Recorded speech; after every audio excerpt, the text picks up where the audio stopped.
Hello students, welcome to One Day Law Revision Module 2 Relevancy of Facts 1. Let's quickly go through the synopsis first.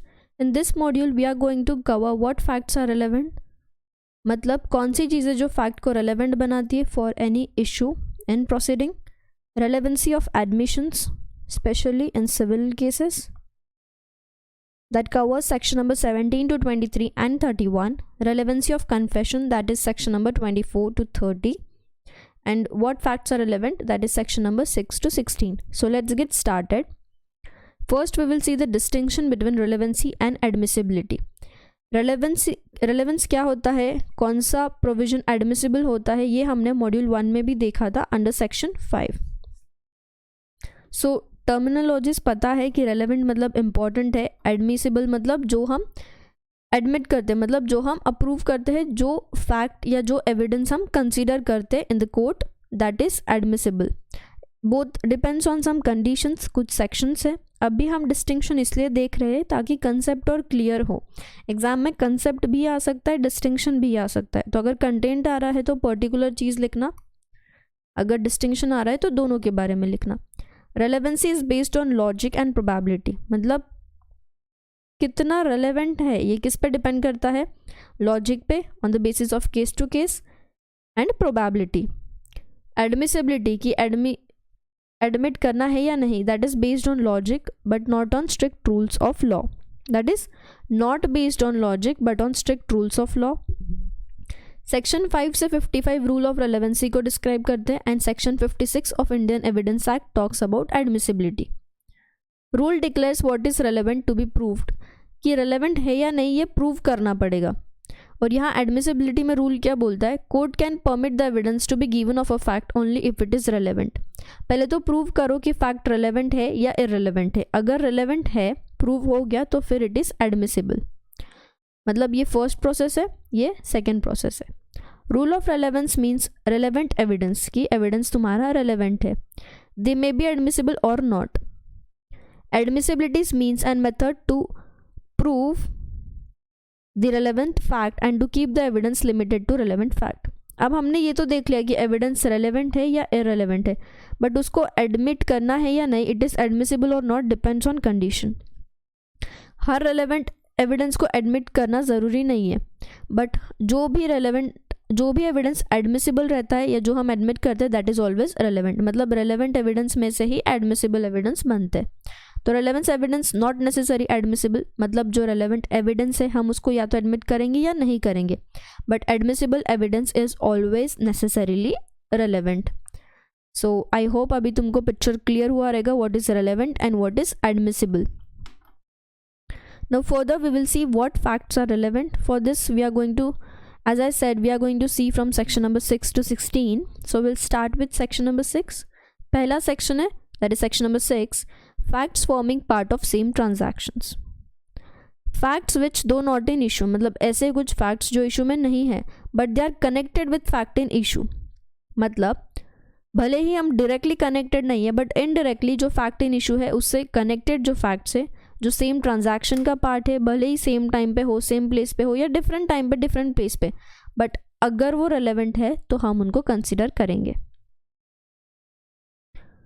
इसका exception है, exception to hearsay. कुछ case laws देखेंगे हम इसमें. First case law है Ratan versus queen 1971. इसमें क्या हुआ था, एक इंसान ने अपनी वाइफ का मर्डर किया था. उसका बोलना था डिफेंस में कि एक्सीडेंटली गन से शूट कर दिया था, बट एविडेंस क्या थे कि टेलीफोन पे वाइफ ने पहले ही पुलिस को फ़ोन करके बोला था get me the police, but call connect ही नहीं हो पाया, ऑपरेटर तक ही पहुंचा. फिर जो कॉलर था उसने क्या किया, जहाँ से कॉल आया वो एड्रेस और वो नंबर दे दिया क्योंकि कॉल सडनली एंड हो गया. अब पुलिस क्या हुआ, पुलिस जब घर पे आई तो पुलिस को डेड वुमेन की बॉडी मिली. अब ये एक्सीडेंटली है या नहीं है, ये किस बेसिस पे डिपेंड करेगा कि कॉल पे उसने क्या बोला था. कॉल पे उसने बोला था get me the police please, तो इस पे से क्या समझा कि पुलिस को घर आके तो समझाए. तो जो कॉल है, जो वर्ड्स उसने बोले, ये रेलेवेंट पार्ट है क्योंकि दैट विल डिसाइड कि हस्बैंड ने जो मर्डर किया है वो इंटेंशनल था या एक्सीडेंटल था. तो यहाँ रेलेवेंट क्या हो गया, call she made to the police. So this is a relevant fact. भले ही डायरेक्टली ये कनेक्टेड नहीं है to the facts in issue. Facts in issue क्या रहेंगे? Gun, A murdered B, so this are facts in issue. But ये जो call है this is not directly but it is connected to this कि murder होने के पहले जो लेडी है उसने पुलिस को कॉल किया था, so this is relevant. The other one is state of Andhra versus and Satyanarayana. इस केस में क्या हुआ था? अक्यूज ने क्या किया था? अपनी वाइफ का मर्डर किया था, अपनी डॉटर का मर्डर किया था। और जो अक्यूज्ड के फादर थे और जो डिसीज्ड के फादर थे, डिसीज्ड मतलब वाइफ, तो हस्बैंड के जो फादर थे उन्होंने फ़ोन पे पहले ही वाइफ के फादर को बोल दिया था कि मेरा बेटा तुम्हारी वाइफ मतलब उसकी वाइफ को मारने वाला है। बट अब ये फ़ोन पे कब हुआ, ये उन्होंने मर्डर के पहले बोल दिया था या बाद में बोल दिया था, उस पर डिपेंड करता है। तो वो फैक्ट रिलेवेंट नहीं है। मतलब तुम ये नहीं बोल सकते हो कि मर्डर के पहले ही मतलब हस्बैंड के फादर ने अगर मर्डर के पहले ही बोल दिया था कि मेरा बेटा तुम्हारी बेटी को मारने वाला है, तो वो रेलेवेंट नहीं है, क्योंकि कॉल पे तो गुस्से में बोला जा सकता है। सो वो चीज़ हम कंसिडर नहीं करेंगे। Absence of finding as to whether information given by accused father to the deceased father, कि हस्बैंड के फादर ने वाइफ के फादर को जब बोला कि मेरा बेटा तुमको मारेगा, उसका टाइम नहीं पता चल रहा है कि वो क्राइम होने के पहले बोला था या इमीडिएटली उसके बाद बोला था। They may be aware of it, they may not be aware of it, तो इसको हम रेलेवेंट नहीं मानेंगे under section 6। After that we will see facts which are occasion, cause और effect of fact in issue. जो fact occasion, cause या effect है immediate or otherwise of relevant fact or fact in issue, or which constitute the state of things under which they happened or which afforded an opportunity for their occurrence or transaction are relevant. अब occasion मतलब क्या? पहले तो हम देखेंगे कि evidence ऐसे जो during the occasion हुए थे, मतलब जब फॉर एग्जाम्पल एक लड़की का मर्डर हुआ, मर्डर के टाइम पे वो कॉटेज में अकेली थी, तो दैट इज़ ओकेजन की जब मर्डर हुआ था तब वो अकेली थी, तो उससे रिलेटेड फैक्ट्स रेलेवेंट है। कॉज मतलब क्या? कि मर्डर क्यों हुआ? By a particular act was done, कि अगर पता चल जाए कि किसी का किसी से दुश्मनी थी एंड इसलिए उसने उसको मारा रहेगा, तो दैट इज़ कॉज।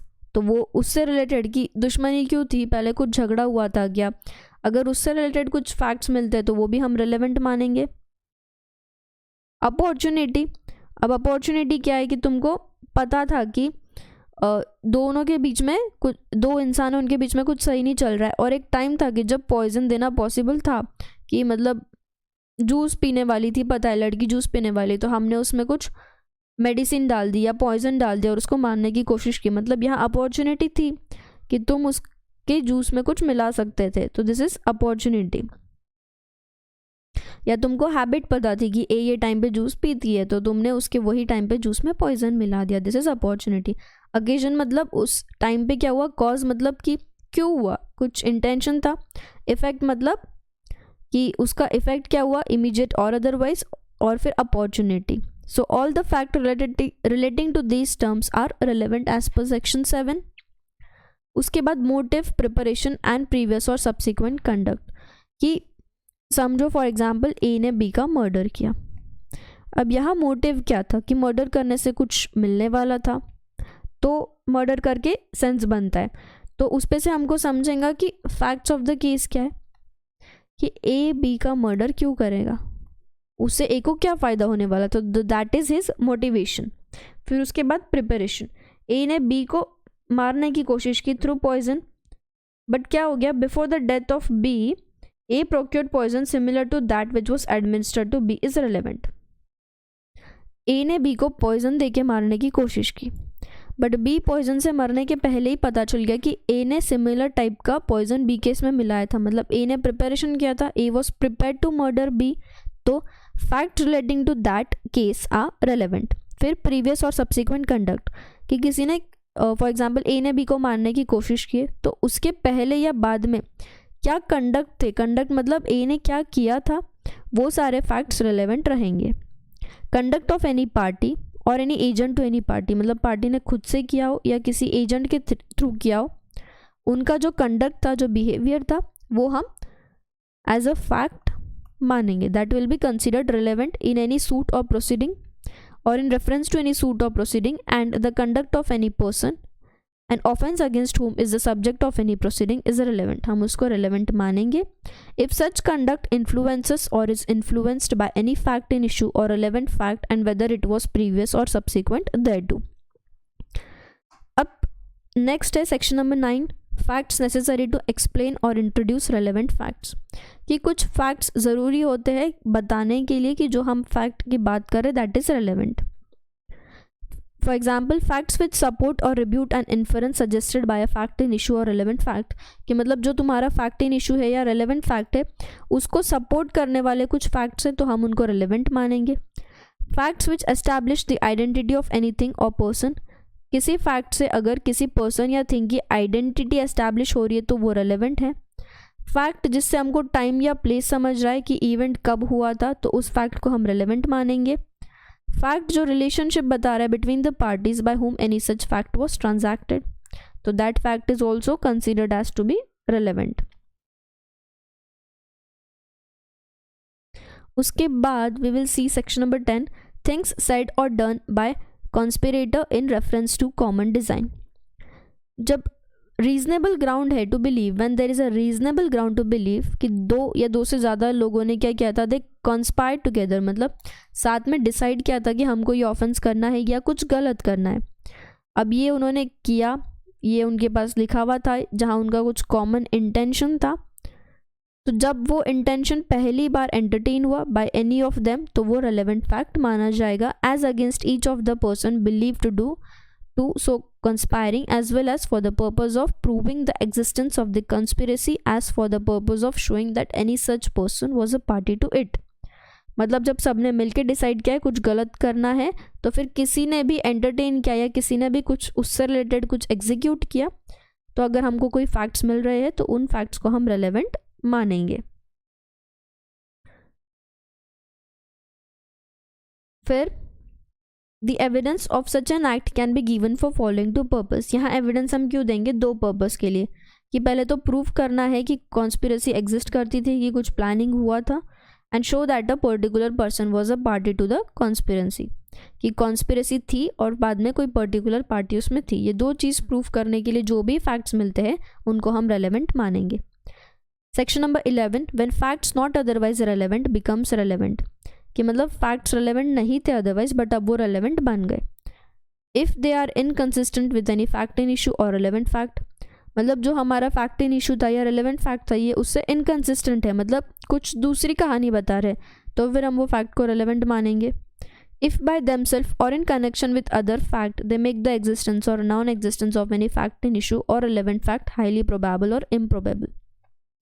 मतलब किसी और फैक्ट के साथ मिलके अगर तुम पहले के रेलेवेंट फैक्ट को या फैक्ट इन इशू को या तो हाईली प्रोबेबल करते हो या तो इम्प्रोबेबल करते हो, मतलब उस पर इफेक्ट करते हो, तो then such facts are considered as relevant.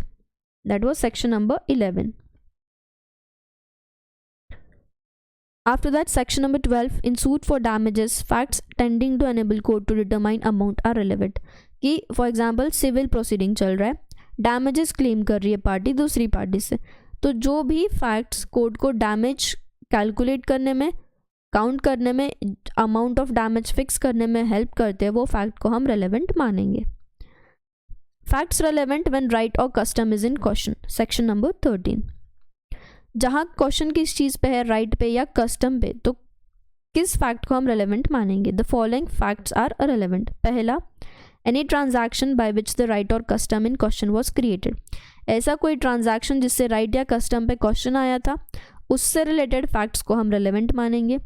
Question was created, claimed, modified, recognised, asserted और डिनाइड. मतलब जहाँ क्वेश्चन आया वहाँ उस ट्रांजैक्शन के फैक्ट्स को हम रेलेवेंट मानेंगे.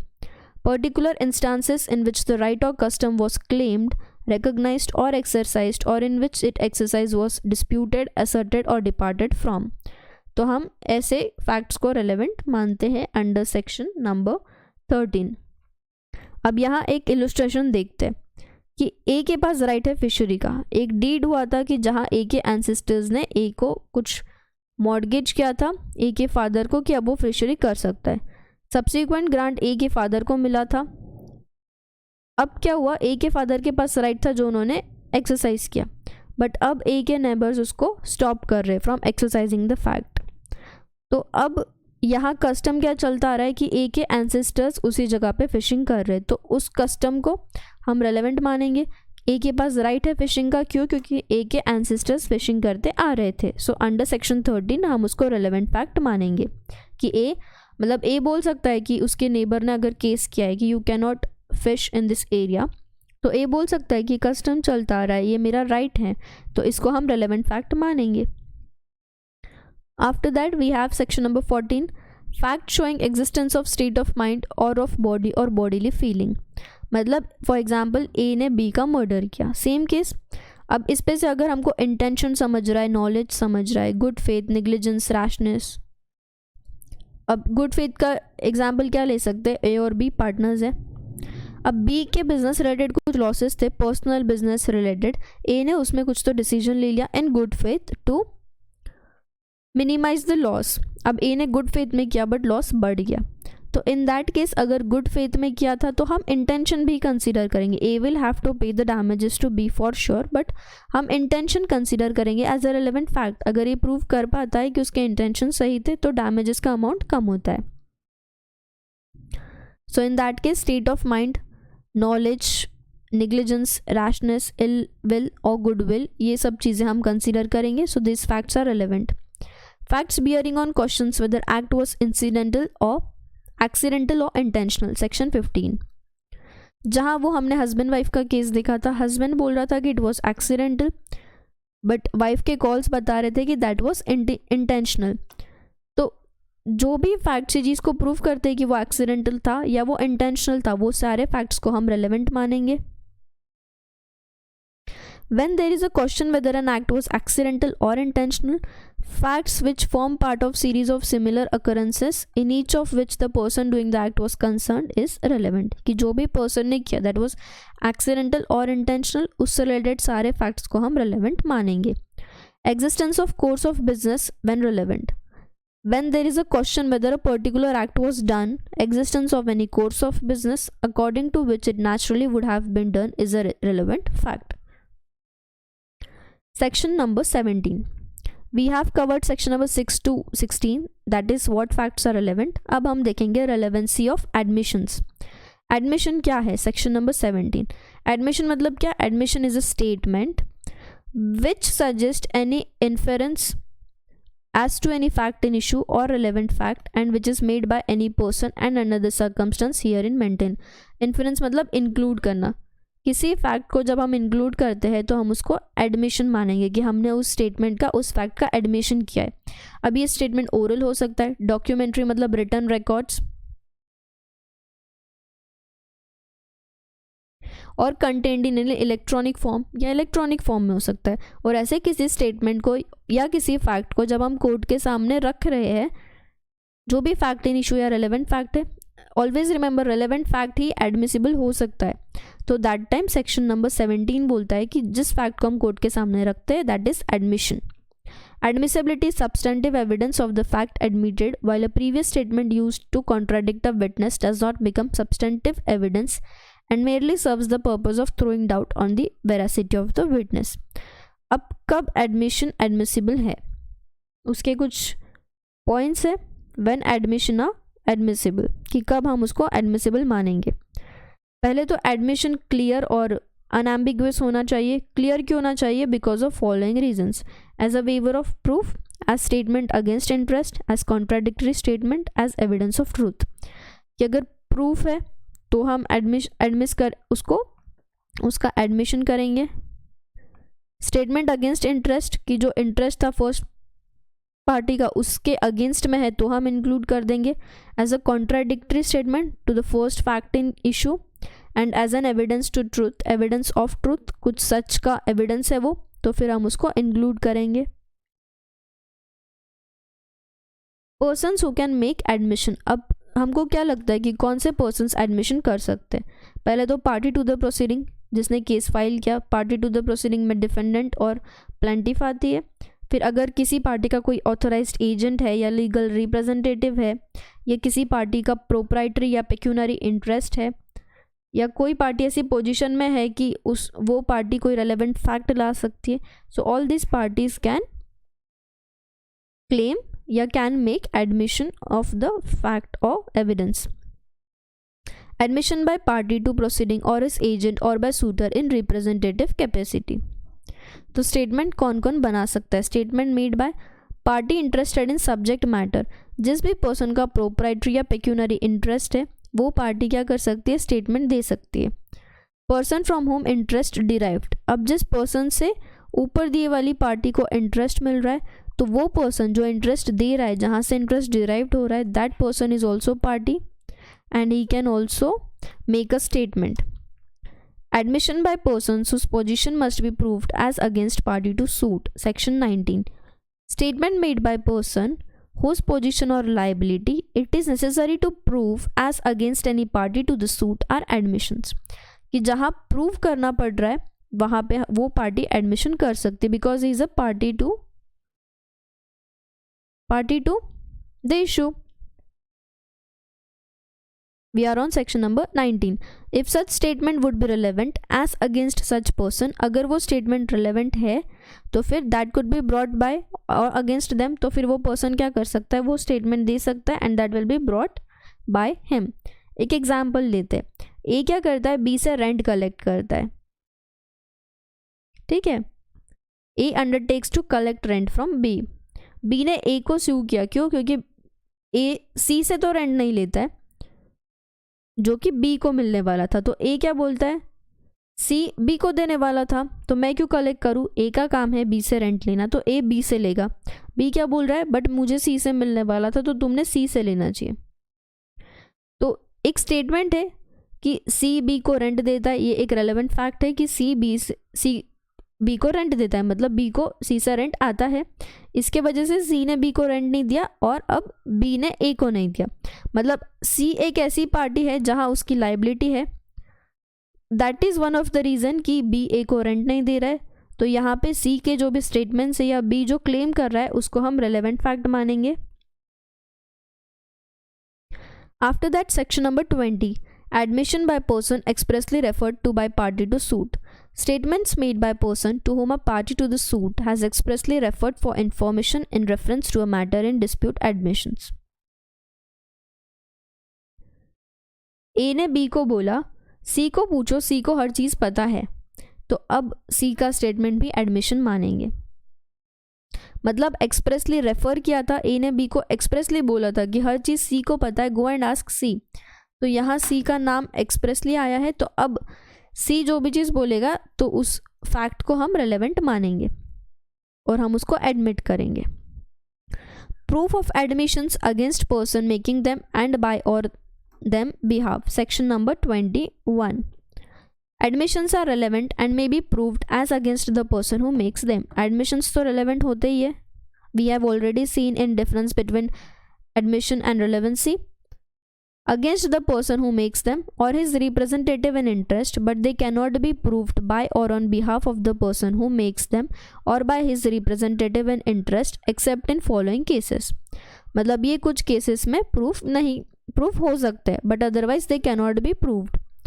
When it is of such a nature that if the person making it were dead, it would be relevant as between third person under section 32. मतलब जो पर्सन देने वाला था नाउ ही इज़ डेड तो हम relevant मानेंगे किसी third person ने दिया तो. When it consist of a statement of any state of mind और बॉडी. जहाँ स्टेटमेंट स्टेट ऑफ माइंड और बॉडी है मतलब intention,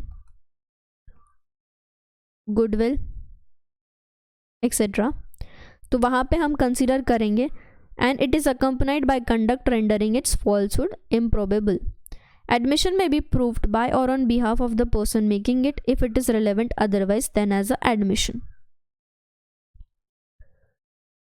When oral admission as to content of document are relevant. Oral admission मतलब क्या? जो witness ही है वो orally कोर्ट में बोल रहा है. So it is a oral admission. Oral admission as to the contents of document are not relevant. उनको हम relevant नहीं मानेंगे unless and until the party proposing to prove them shows that he is entitled to give secondary evidence of the content. मतलब जो party ने ये evidence दिया है वो बोल रही कि उसके पास एक सेकेंडरी एविडेंस भी है. सो oral admission is the primary one and the party is also entitled to give secondary evidence of the content of such document under the rule, तो फिर हम primary जो oral admission हुआ है उसको relevant मानेंगे. Admission in civil cases when relevant.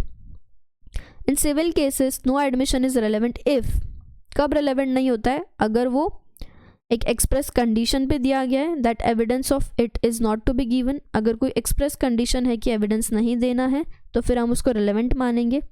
या ऐसे कुछ सर्कमस्टांसेस है जहाँ कोर्ट को लगता है कि पार्टीज़ ने अग्री किया है कि कुछ एविडेंस हम नहीं देंगे, शैल नॉट बी गिवन, तो in that case it will be considered relevant. Nothing in this section shall be taken to exempt any barrister, pleader, attorney or vakil from giving evidence of any matter of which he may be compelled to give evidence under section 126. Admissions not conclusive proof may act as estoppel. Admissions are not conclusive proof of the matter admitted, but they may operate as estoppels under the provisions herein after contained. उसके बाद है relevancy of confessions. Relevancy of admissions civil proceedings में होता है and relevancy of confession criminal proceedings में होता है. अब क्रिमिनल प्रोसीडिंग्स में क्या क्या हो सकता है, इंड्यूसमेंट, डराना, थ्रेट या कुछ प्रॉमिस करना एंड देन क्रिमिनल प्रोसीडिंग करवा दें. फॉर एग्जांपल ए ने बी को प्रॉमिस किया, इफ़ यू मर्डर सी तो मैं तुमको मेरे कंपनी में कुछ शेयर्स दूंगा या मैं तुमको कुछ सो एंड सो अमाउंट दूंगा. इस चक्कर में बी ने सी का मर्डर कर दिया. तो अब ये ए और बी के बीच में जो बात हुई थी उससे रिलेटेड अगर कुछ फैक्ट्स मिलते हैं तो they will be considered as relevant. Confession made by the accused person जिस पे ट्रायल चल रहा है उसने कोई कन्फेशन किया है, is irrelevant in a criminal proceeding. क्यों इररिलेवेंट है, अगर वो कन्फेशन कोर्ट को लगता है कि that is caused by inducement, threat और प्रॉमिस, कि किसी को प्रॉमिस करके या डरा धमका के कुछ एविडेंस रखे जा रहे हैं तो हम उनको इररिलेवेंट मानेंगे. Having reference to the charge against the accused person, proceedings from a person in authority and sufficient in the opinion of the court to give the accused person grounds which would appear to him reasonable for supposing that by making it he would gain any advantage or avoid any evil of a temporal nature in reference to the proceeding against him. Section number 26, confession by accused while in custody of police not to be proved against him. कोई confession किया है किसी person ने while he was in the custody, कोई confession हो गया, not to be proved against him, उसको हम अगेंस्ट हिम यूज़ नहीं कर सकते. Unless it be made in the immediate presence of a magistrate shall be proved. मतलब इसका केस क्या हो सकता है कि पुलिस के सामने कोई कन्फेशन किया, किसने किया, अक्यूज्ड, मतलब अक्यूज्ड पे कोई केस फाइल हुआ था, उसको पुलिस जेल में ले गई and before the police he has made some confession. Now can he deny that fact? Yes, that will not be considered as an evidence कि पुलिस स्टेशन में उसने कुछ कन्फेशन दिया था. It may be based on some fear, मतलब police ने डरा के कुछ कन्फेशन लिया रहेगा या पुलिस ने कुछ टॉर्चर किया रहेगा and may be in that case उसने ट्रुथ छोड़ के कुछ और बोल दिया. तो फिर अगर ऐसा कुछ कन्फेशन अक्यूज ने in the custody of police किया था तो हम उसको प्रूफ बोल के नहीं मानेंगे, क्योंकि there can be some level of torture और some fear. How much of information received from accused may be proved? Section number 27. Provided that when any fact is deposed to as discovered in consequence of information received from a person accused of any offence in the custody of a police officer, so much of such information, whether it amounts to a confession or not, as relates distinctly to the fact thereby discovered, may be proved. कि police custody में अगर accused ने कुछ बोला है तो वो separately prove करना पड़ेगा दूसरे फैक्ट से कि जो इन्फॉर्मेशन उसने दी वो सच है या नहीं. It may be proved. Confession made after removal of impression caused by inducement, threat और प्रॉमिस, मतलब थ्रेट, प्रॉमिस या इंड्यूसमेंट हटाने के बाद जो कन्फेशन दिया है पार्टी ने, मे बी अक्यूज्ड और मे बी प्लांटिफ, तो इन दैट केस फिर हम वो कन्फेशन को रिलेवेंट मानेंगे. Confession otherwise relevant not to become irrelevant because of promise of secrecy. अगर कोई कन्फेशन है वो रेलेवेंट है तो वो इररिलेवेंट नहीं माना जाएगा कि कोई प्रॉमिस थे सीक्रेसी का.